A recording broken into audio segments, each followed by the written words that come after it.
unconventional sessions that happen during the scheduling process. And so he's going to talk about hydrologists learn from the world around them.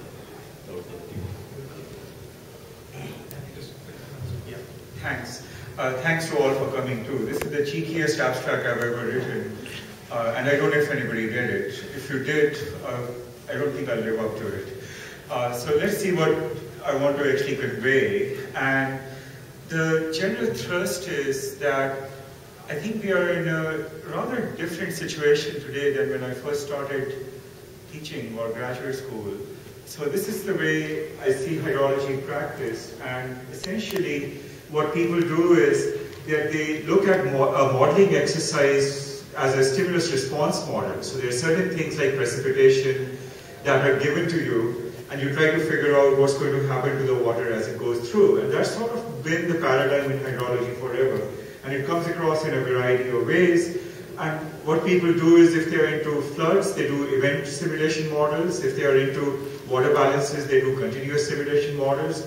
And they look at all this, but by and large, I would argue that we haven't made progress in hydrology towards understanding the long-term evolution of the system.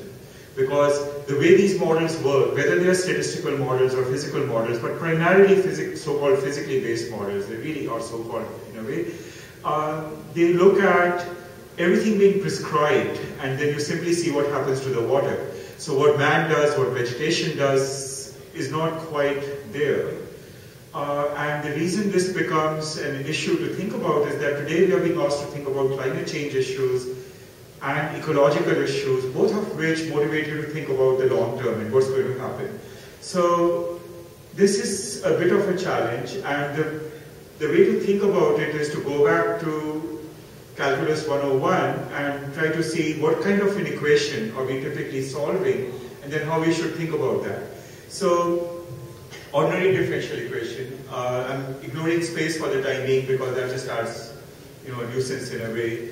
So, idea here is the x guys are the state variables you're interested in as hydrologists. They depend on the current state, x, but they also are some function of something that forces you. This could be vegetation, it could be rainfall, it could be land use changes or whatever. Now, the crazy thing here is that those things change with time. And then your model has some parameters which you assume are not changing with time. And that's sort of where the problem comes in, that we are struggling with. The fact that these things change with time poses the question as to the stuff that you're seeing in the real world that you calibrate your models against. Is that coming from the parameters? Is it coming from the things that you're using to force it with and imprecision in knowing them? Or what really is the problem? And what should be the question we should be asking in the long-term context?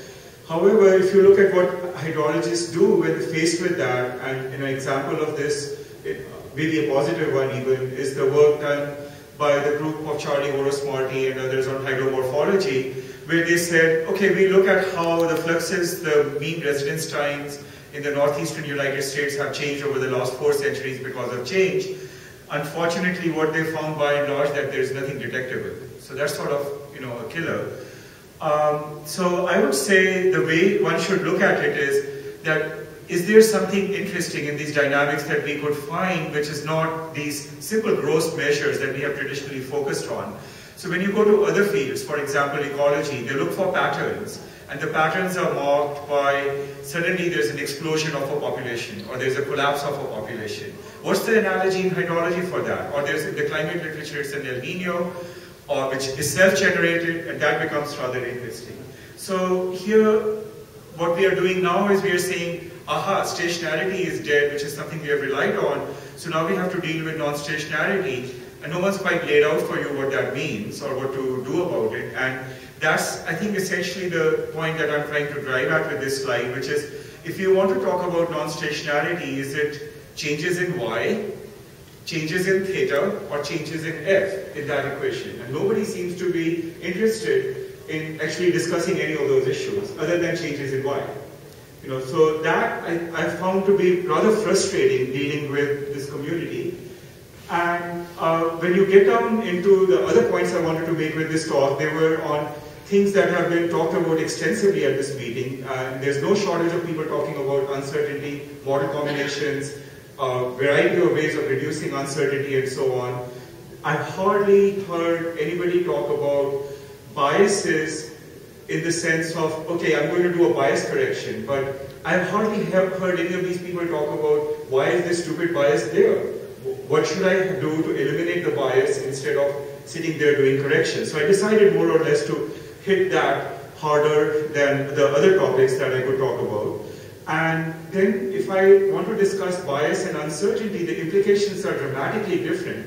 If it is uncertainty due to parameters not being precisely known or initial conditions not being precisely known, there are ways to reduce that uncertainty by sampling, statistically or by designing an experiment with a physical model cleverly. Biases you are not going to reduce by doing any of those tricks. You actually have to get down and improve your parameterization or your physics. And this business of doing things at the tail end is the stupidest thing I've ever seen in a field. And I understand it, but it is bad. But let's say we want to reduce both. The question is, how do you even detect what the issue is? And that's the second half of this slide down here. What people do is that they can look at the mean, they can look at the variance, and they start modeling things as a normal distribution or as a gamma distribution. And if we start looking at the broader hydroclimatic system, maybe even with vegetation thrown in, the first thing people tell you is that the equations are highly nonlinear. When you look at coarser scales in space and time, things look linear because you have averaged over many things. But when you start looking at the details, they are quite nonlinear. So how does that nonlinearity then translate into bias or uncertainty? And how do you detect that? What attributes should you be looking at? That's not clear. So traditionally in hydrology and in almost every other field, as long as you stay within the domain of that field, the approach that's been taken is you have some time series, sparsely sampled. Whoops, go back. How do I do that? Yes. Okay, got it. So you look at those, you play around with your parameters until in least squares or something, you match those guys reasonably well, and then you declare victory because you've run out of time. And then people tell you that, you have too many parameters, not enough data, so you really don't have a story. But that's still something we understand, and people work at it and talk about how much data they need. The new world is like this. Here's the real world. We now have it in our hands, and we are worried about it. So we make a model, which is some distortion for the climate picture. We take stuff from that distortion, feed it into a hydrologic distortion. Meanwhile, everything is changing, right? And then we think that that somehow represents this, and then we make grand statements about the world as it is. At every step of the way, there are models that receive inputs that are biased, so they have to be corrected because that's, the ecologist is going to get the hydrologist bias and has to be corrected. The hydrologist gets the climate person's. And of course, since everything is interlinked, it's not totally clear whose bias is being corrected by whom at the end of the whole story. So let's start with some work Christina, who's here presented in her poster on Monday or Tuesday, I think. And what she did is she looked at equator to pole temperature gradient and the land ocean temperature contrast in the last century, averaged over the whole northern hemisphere, and comparing it with two control model simulations from IPCC to see how those trajectories match up. So the black guy is the observations, the blue is one model, and red is another model. Which one they are doesn't matter. What you see is the biases are enormous. Okay, this is at the global scale.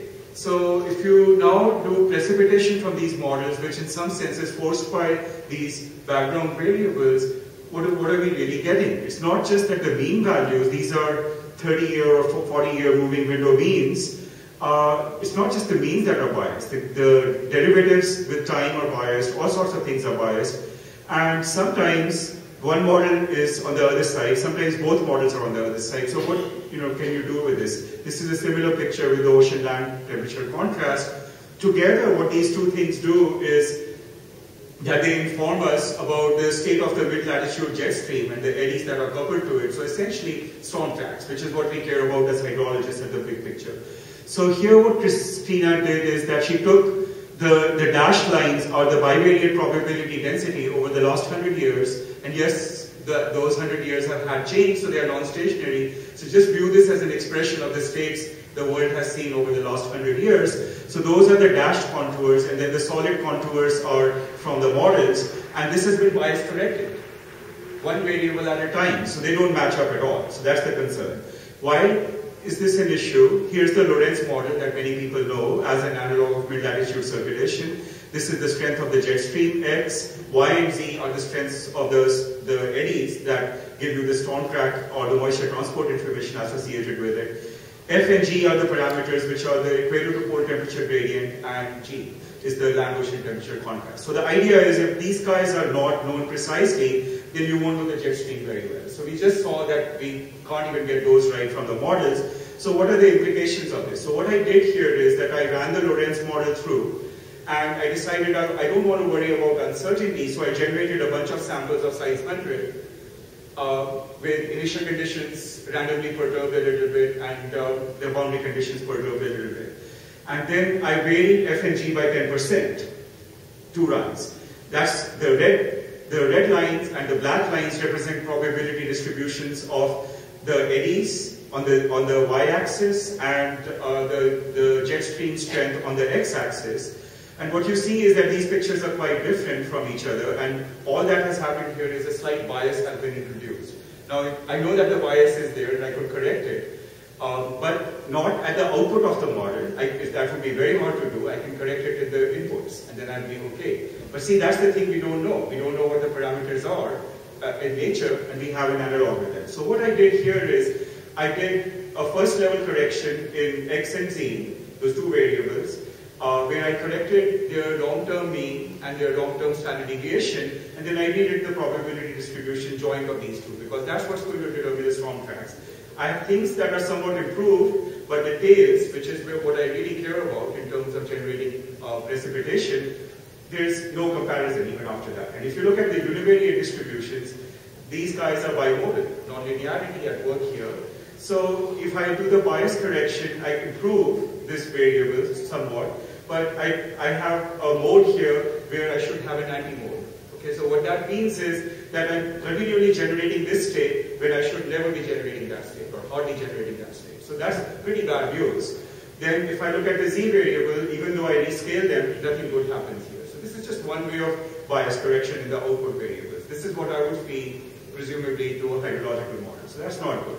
So what I did is I said, okay, there are people who are smarter than that. They do these percentile bias corrections. So they take each variable which is biased in its univariate sense, get the ranks, and match up the ranks with the other variables. So I did that here. So this is the percentile bias correction. So I don't need to show you the univariate ones because they are exact. Okay? Each distribution matches exactly the other. So that doesn't need to be shown, but what you can see is that when you look at these guys together, they are still biased. Okay? This is bad news, because the other way you can think about it is that if you have the same variable in two spatial locations, you need to look at the joint distribution of those two. Even if you have corrected each one individually, it's not going to work. So if you're a hydrologist and you're looking at modeling rainfall through a watershed, you've just shot yourself in the foot because you don't have the right joint distribution of those variables. Just to emphasize that point, this is the difference between those two probability distributions. The mode of each of them has a value of 2, and the mode of the differences has a value of 2. So I have as big a bias than this as is possible to get. So I've got it completely wrong, even though I've corrected everything just right. Okay, we also are concerned with things that are periodic and how they work out. So these are the spectra associated with the two situations. This is the spectra of the situation where F and G were the first set of values. This is the second set of values perturbed by less than 10%. These guys are quite different. The same story for Z. Guess what? If doing the percentile correction, this is what I get for the spectra after correction. No different at all. Doesn't surprise you, does it? Because by changing the values, by any kind of a scaling, I don't change their ordering. Okay? That's a one-to-one map. It'll stay as it is. So that's not good news either. So to summarize, because I see I have 7 seconds left on this clock, the story is that it's becoming clear, at least to people who are paying attention, I would say, that this business of climate model bias correction and use for climate change projections is actually not just not sensible, but stupid. And one needs to really work on improving basic parameterizations. To do this, you need to discover what are the driving patterns and mechanisms for the key variables of interest, not just any choice, because you have too many variables that you can pay attention to. So what are these variables? I would say from a hydrologist point of view, what we need to push for is that we really need to get get the spatial and temporal expression of droughts and floods to work. Not just for hydrology, but because about 38% of the total energy balance associated with planetary energy input is associated with the hydrological cycle. If you're not getting this aspect of the hydrological cycle right, there is no way you're going to get the rest of the climate models to work. So that's the view. Then I said this, a rather broad view of non-stationarity is necessary. It's not just the trends that you have to worry about, it's how the parameters are changing and how the frequency structure of these things is changing. Again, some people recognize this, not all. So to get that comes to the last point, that you really need to understand what are the slow variables of the system. For example, the averages of the equator to pole temperature gradient and the land-ocean temperature contrast. These are large-scale, slow variables. If you can't get those right, there's no point. Okay? With that, I'll stop.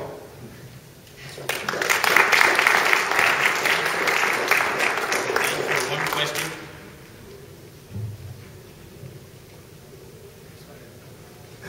I think I agree with what you say, but at the same time, I don't really see what the solution of the problem is. We have these biases, so we want to say anything like that, in hydrology, we need to do some kind of correction. The policymakers out there, we want to make a decision, we want information. So we don't have to for sure. So what these sort of suggest as what we do sort of in the short term, until the climate models can do a better representation of the water cycle. So I think one needs to develop a mapping of, if you want to make sure that large zones of moisture transport are reproduced properly.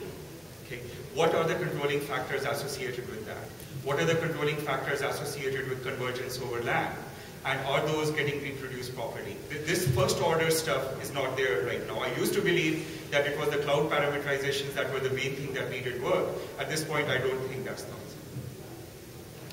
So it's a diagnostic. I'm saying we need a lot more diagnostic work than what's coming up.